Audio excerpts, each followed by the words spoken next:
Hello viewers, আজ আমরা class 4-এর wings part 3 যে বইটি রয়েছে সেই বইয়ের 174 এবং 175 পৃষ্ঠা মানে 174 এবং 175 এই দুটো পেজ আজ আমরা সলভ করব এবং সমস্ত অ্যাক্টিভিটিগুলি ভালোভাবে সলভ করব এবং বুঝে নেব। তো দেখো প্রথমে কি লেখা আছে, activity 3 answer the following question, নিচের প্রশ্নগুলির উত্তর দিতে বলেছে। এ নাম্বার কি বলেছে, who lost all his ships in a sea storm. Sea storm মানে কি, সমুদ্র ঝড়, সামুদ্রিক ঝড়। তো কে তার জাহাজগুলি হারিয়ে ফেলেছিল সামুদ্রিক ঝড়ে? The merchant lost all his ships in a sea storm. ব্যবসায়ী, তাই তো এর আগের প্যাসেজে আমরা পড়েছি যে ব্যবসায়ী তার সমস্ত জাহাজগুলি সামুদ্রিক ঝড়ে হারিয়ে ফেলেছিল। বি নাম্বার কি বলেছে, why was the businessman surprised. ব্যবসায়ী কেন অবাক হয়ে গিয়েছিল? যে একজন দয়ালু মানুষ, অচেনা একজন দয়ালু মানুষটির দয়া দেখে, তাই তো যে সে অবাক হয়েছিল। The kindness of the stranger surprised the businessman. C number কি বলেছে, what did the stranger affirm in a calm and quiet manner. যে স্ট্রেঞ্জার অচেনা ব্যক্তিটি খুব শান্তভাবে কি বলেছিল, তো কী লিখবে, দ্য স্ট্রেঞ্জার, এখান থেকে তোমরা শুরু করবে এই অ্যান্সারটি। The stranger affirm in a calm and quiet manner, এতটুকু লেখার পর লিখবে দ্যাট। তারপর দেখো আমি প্যাসেজ থেকেই তোমাদের দেখিয়ে দিচ্ছি, এখান থেকে লিখবে তারপর, if you remain dedicated to charity a saviour will surely come to help. ঠিক আছে, ইউ এর জায়গায় লিখবে ইফ সামওয়ান। ঠিক আছে, if someone remain dedicated to charity a saviour will surely come to help. ঠিক আছে, তো আবার আমরা সেই প্রশ্নের জায়গায় চলে যাই। অ্যাক্টিভিটি 4 এটা শেষ হয়ে গেল, এবার activity 4, use the following preposition to make sentences. এখানে কিছু প্রিপোজিশন দেওয়া আছে, এগুলো দিয়ে সেন্টেন্স মেক করতে বলেছে, মানে বাক্য রচনা। উইথ, উইথ মানে কিন্তু সঙ্গে, I went to Kolkata with my uncle. At, Ranu is standing at the station. Into মানে কি, যে কোনো কিছু বাইরে থেকে ভেতর দিকে ঢুকছে। Please come into the room, please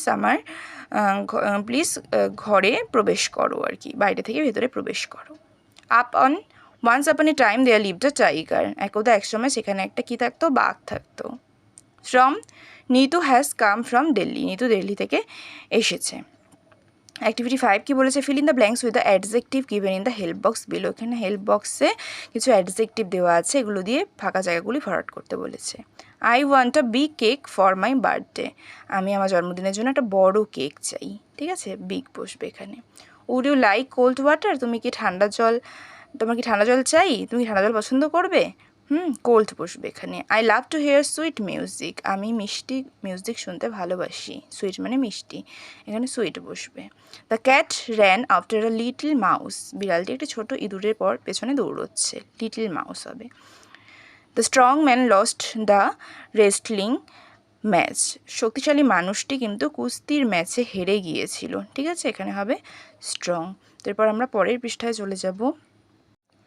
তো দেখো এখানে অ্যাক্টিভিটি 6-এ কী বলেছে, fill in the blanks with the word opposite in meaning to the given words, use words from the help box. ঠিক আছে, এগুলো এই হেল্প বক্সের ওয়ার্ডগুলো নিয়ে তার অপোজিটগুলোকে, হেল্প বক্সের ওয়ার্ডের অপোজিটটাকে এখানে দিয়ে ব্ল্যাঙ্কসগুলো ফিল করতে বলেছে, ফাঁকা জায়গাগুলো ভরাট করতে বলেছে। এর নাম্বার কি বলেছে, Mira's house is dash from the school. তো ক্লোজ মানে হয় কাছাকাছি, তো ফার, ক্লোজের অপোজিট হলো ফার ফ্রম দ্য স্কুল, মিরার বাড়িটা থেকে স্কুলটা দূরে। The dash people have donated large amount of money to build the hospital, hospital তৈরির জন্য তার টাকা দান করলো। কোন মানুষটি? পুয়োরের অপোজিট হবে রিচ, এখানে হবে রিচ পিপল। ঠিক আছে, সি নাম্বার কি বলেছে, there is a dash notebook in Abdul's pocket, আব্দুলের পকেটে একটা কি নোটবুক আছে, তো এখানে আমরা লিখবো লার্জের opposite small, there is a small notebook in Abdul's pocket, আব্দুলের পকেটে একটি ছোট নোটবুক আছে। ডি নাম্বার কি বলেছে, she lost her purse as she had kept it, সে তার পার্সটি হারিয়ে ফেলেছে কেন কি সে এটা রেখেছিল খুবই কেয়ারফুলি অপোজিট আছে কেয়ারলেসলি, অসতর্কভাবে সে তার পার্সটি রেখেছিল, তো সেটি হারিয়ে গেছে। অ্যাক্টিভিটি 7 কি বলেছে, look at the picture carefully, ছবিটা দেখো যত্ন সহকারে। Now write 6 sentence on what you see in the picture, 6টা বাক্য লেখো যেটা তুমি ছবিতে দেখতে পাচ্ছ। ছবিতে আমরা কী দেখতে পাচ্ছি, যে একজন বয়স্ক মানুষ, একজন বৃদ্ধ মানুষ বসে আছে, সে খুবই মানে শীর্ণকায় তার দেহ, ঠিক আছে, তো সে নিশ্চয়ই হাঁটতে পারছে না। আর একটি মেয়েকে আমরা দেখতে পাচ্ছি, সে বৃদ্ধ মানুষটিকে খাবার দিচ্ছে। তো স্বভাবতই বোঝা যাচ্ছে যে বালিকাটি, মেয়েটি খুবই দয়ালু। তো আমরা কী লিখবো, there are an old man and a little girl in the picture, ছবিতে একটা বৃদ্ধ মানুষ এবং একটি ছোট মেয়ে আছে। The old man is sitting because he can not move, বৃদ্ধ মানুষটি বসে আছে কেন কি সে মুভ করতে পারছে না। The old man has nothing to feed, বৃদ্ধ মানুষটির কাছে খাবার মতো কিছুই ছিল না। The little girl is very kind, বাচ্চা মেয়েটি ছিল খুবই দয়ালু। She comes to the old man, সে বৃদ্ধ মানুষটির কাছে আসলো। শি গিভস সাম ফুড, সে তাকে কিছু খাবার দিল। টু দ্য ওল্ড ম্যান, সে বৃদ্ধ মানুষটিকে কিছু খাবার দিল। তো এইভাবে তোমরা নিজেদের ইচ্ছা মতো সাজিয়ে কিন্তু লাইন 6টি লাইন লিখতে হবে, লিখতে পারো। তো এই উইংস বইয়ের অন্যান্য ভিডিওগুলির জন্য কিন্তু আমার একটি ক্লাস 4 উইংস দিয়ে একটি প্লেলিস্ট ওপেন করা আছে, তোমরা সেখানে গিয়ে বাকি ভিডিওগুলি দেখে নিতে পারো। এই ভিডিওটি যদি তোমাদের ভালো লেগে থাকে তাহলে অবশ্যই একটি লাইক করবে এবং তোমাদের বন্ধুদের সাথে শেয়ার করবে, এবং অন্যান্য ভিডিওগুলি পাওয়ার জন্য আমার চ্যানেলটিকে অবশ্যই সাবস্ক্রাইব করবে।